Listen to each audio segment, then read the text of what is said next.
photographers, do you like being tricked or fooled? I didn't think so.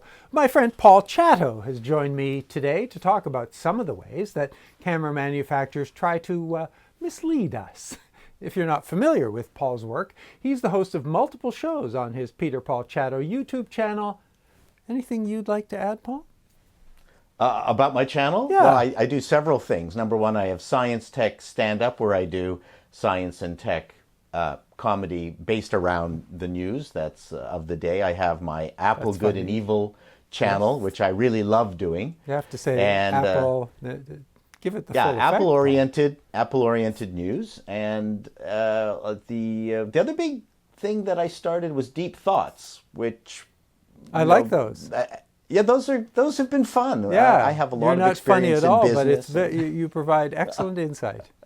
Thank you, and I'm very truthful and honest. And my next one, actually, I'm going to talk about being a needy person, which is going to be a deep dive into my past self, which will be painful. All right. Well, now that I've truthful. allowed you to plug all of your Thank you. properties, we'll go on and do this.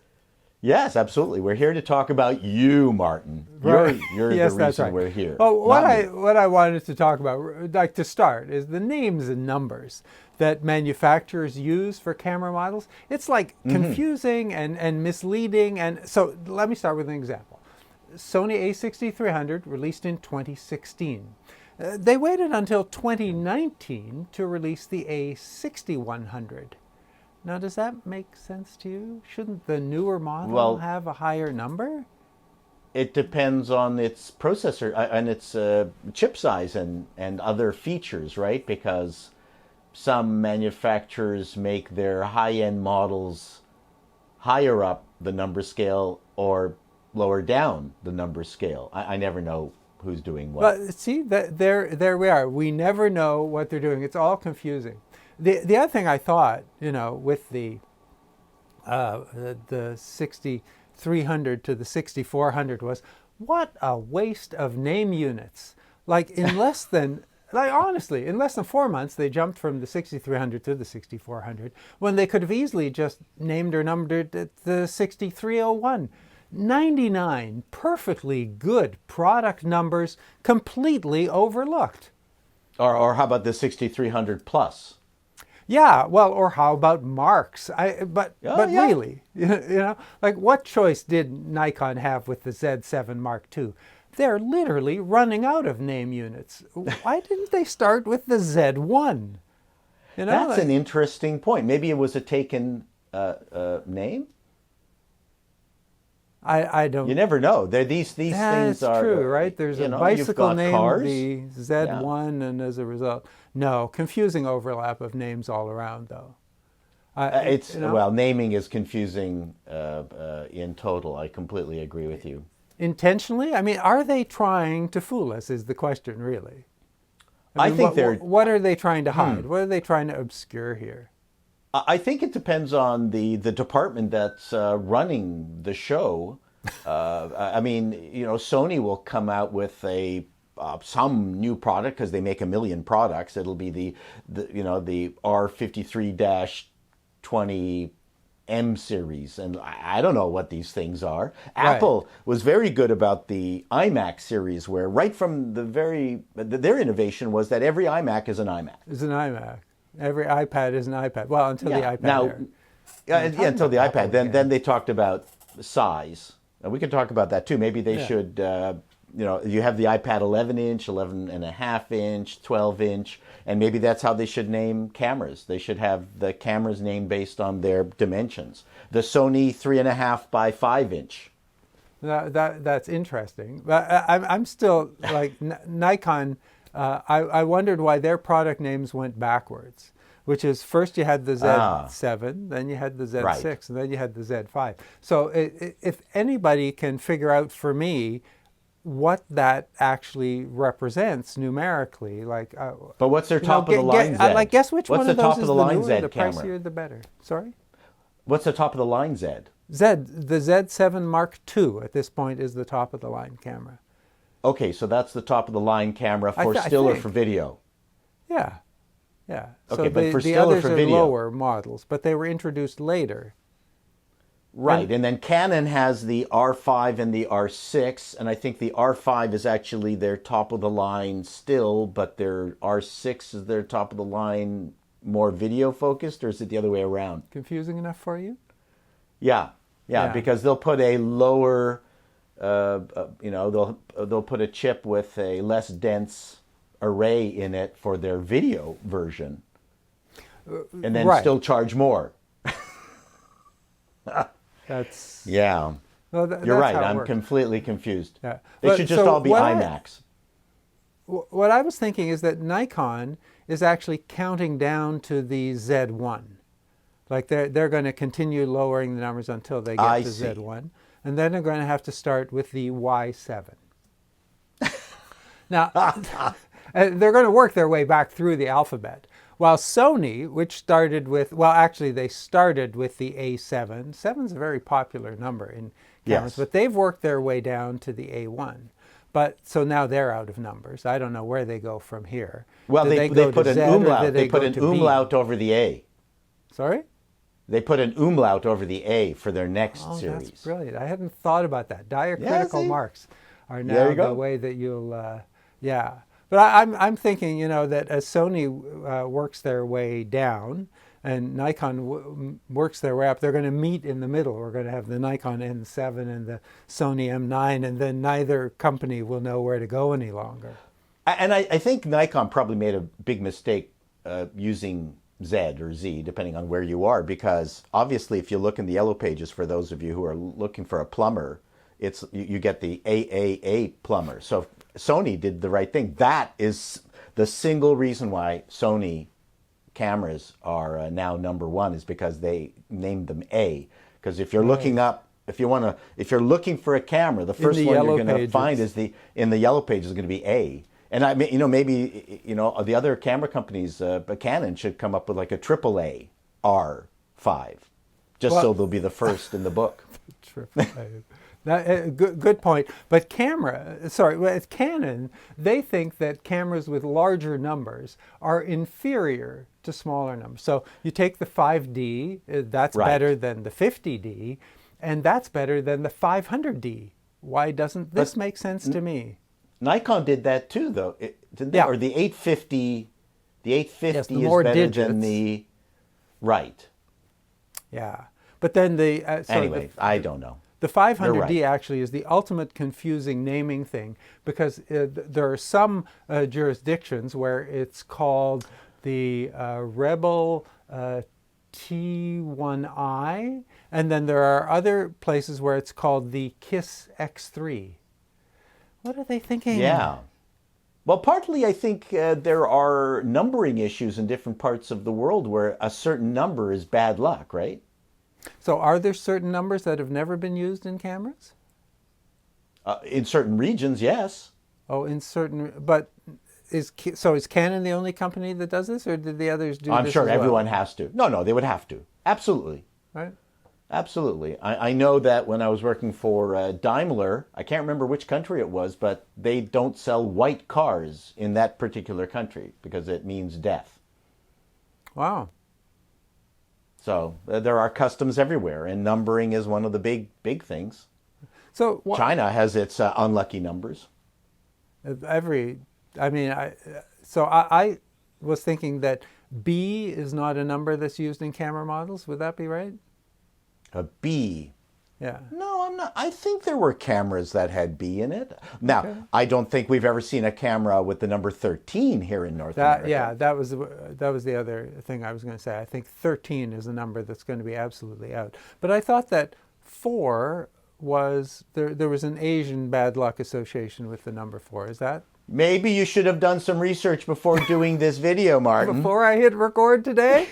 No, yes. that would defeat...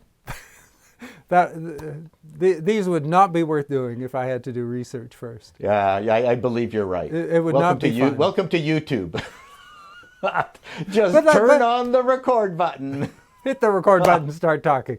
So the cars idea, I actually like that, because why don't cameras have names like cars? You could have the Nikon Santa Fe, the Sony Galaxy, the Canon Ram. That was a big, heavy No, Yeah, I that's totally not agree. Yeah, the Fuji Pinto, just don't hit it in the back too hard or it'll explode. Right, or the Panasonic Nova, which you couldn't sell in Spanish-speaking countries Ah, that's correct. because that meant That's correct. doesn't go. Yeah. And you can't say, for instance, the Ricoh Roots. You couldn't sell that in Australia Probably not. Do they because sell Roots Ricos in means Australia something. still? I don't know, but you couldn't sell Roots. Roots is a dirty word in Australian. Okay, I'm not going to pursue that one. Thanks. Again, I should have done my research.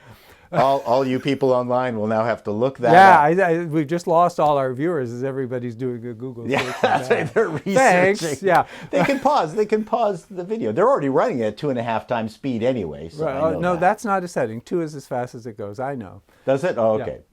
But so Z is an odd choice because, as you point out, that it's always going to be last in the listings, and so Sony's always But companies love X. right, and so They love. So, what but you does X mispronounced mean? it because explain why Yeeks? sex features in so many camera names. Although to be fair, the S is usually silent, as you just pointed out. Dr. Xavier, School for Gifted Children, gifted camera users. But every single graphics card in the computer biz, of Yes. which I spent a bit more time, I think they all use X. Right. And is there anyone who believes that letter is used for any other reason than to, somewhere in our subliminal, sorry, Brian Wilson Key, to suggest that we should be thinking about sex when we get to that? Maybe. Yeah, maybe. I don't think about sex anymore. I think about death. Wow. I'm consumed by You've death. gotten to a very depressing stage of life. Well, I mean, listen, we're just bags of water waiting to die. That's Whoa. that's humanity. Bags of water waiting And in to die. between, we do YouTube videos. This is getting increasingly depressing. All right, time for one more thing. Okay, one more thing. So I'm tired of being fooled by cameras that think they can record video. I mean, outstanding video specs, but when you try to record video, few minutes, they overheat and they quit. What? I have the feeling that many of my viewers would prefer certain models of camera if they didn't have video features in them at all. If there was no little red button, if there were no video settings, if all that camera could do is take still images.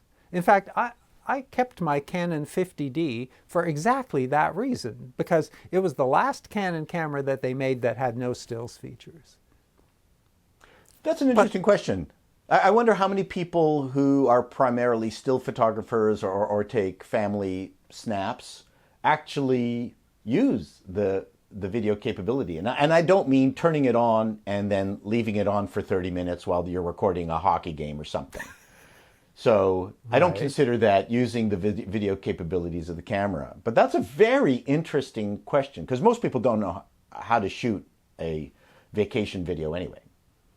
Right. Well, you've already suggested that that's a video I should put on my to-do list. How to shoot without editing. So you've got all of your... edit in camera. Everything's organized. Yeah, Right. edit in camera. Edit in camera. Well, and you used to do that when I was a kid and shot in Super 8. That certainly you had to think about what order you were shooting stuff in, because editing was a virtual. So impossibility. in that case, even a 10-minute record limit on your stills camera is more than adequate to do a really, really good a vacation video, and probably would be better if you learned how to do things in two-minute clips max. Right, but it's the need to wait, and it's the need to always limit yourself to that. I was on a beach in Mexico, and they were doing this lovely butterfly ceremony. It was grand. It was just this really pretty thing that, the butterflies and the indigenous costumes, and it was lovely. But it was, 32, 34 degrees on the beach. And, so I record a little of this, I record a little of that, I record a little of this, and suddenly my camera is inoperative. I mean, I was frustrated beyond belief that, that camera should never have been allowed to record video. Now you're in the category of checkbox features. Right, and is movie video recording, why do they call it movie? Is video recording just a checkbox feature? I mean... Well, I think you should have to take a test when you go to the camera store to see whether you can actually understand and build and do a video properly. That they should test you. They should give you a 3-hour test to see whether you can actually shoot video. The same kind of test that's now required before you're allowed to fly a drone in Canada. Correct. Yeah. The people who buy a camera for video are obviously using it for video. Right. I'm one of those. But there are cameras that should not be bought for video in spite of their great specs, because you'll be frustrated. Yeah. You'll be annoyed. You'll want to. I completely agree. Yeah. And plus, even the ones with good specs are unbelievably confusing to use. All the compression ratios, log Settings, files, not log. And people, well, it's a whole other world. Let's not start on that. Log is not a silver bullet, and people think that it is. Yeah. May I? No. Are we done? May I do my extra? Yeah, I'm done. That was very good. I thought that was fun. I enjoyed myself. Oh, good. Thank you very much for inviting me. This is the goal, to give you, 20 minutes of pleasure this morning. And if we've accomplished that, then our work here is done. So, as always. And please wear a condom anytime you're pleasuring yourself. Oh, good. I like to not to have to edit these things, but there's going to be one thing I say every episode that needs editing. It needs editing. You know that. As always, your civil comments, please. Your civil comments, please. Paul, I can't control. If you are the kind of person who likes videos or subscribes, or if you feel inclined to join and support this channel, you'll find the appropriate buttons below. And do check out Paul's channel. In this week's Apple Good or Evil, and sorry, Paul, I don't do that justice. Do you want to give Good or Evil a shot? Okay. Apple Good or Evil? That's great. You'll have to put an effect on the evil. Do I? More work? Yeah. You'll have to put... Yeah, you just have to echo effect. Echo effect. Large room. I use large room. Large room echo. Thanks for the tip. Thanks for watching. Stay safe. Thanks, Paul. Thank you, Mark.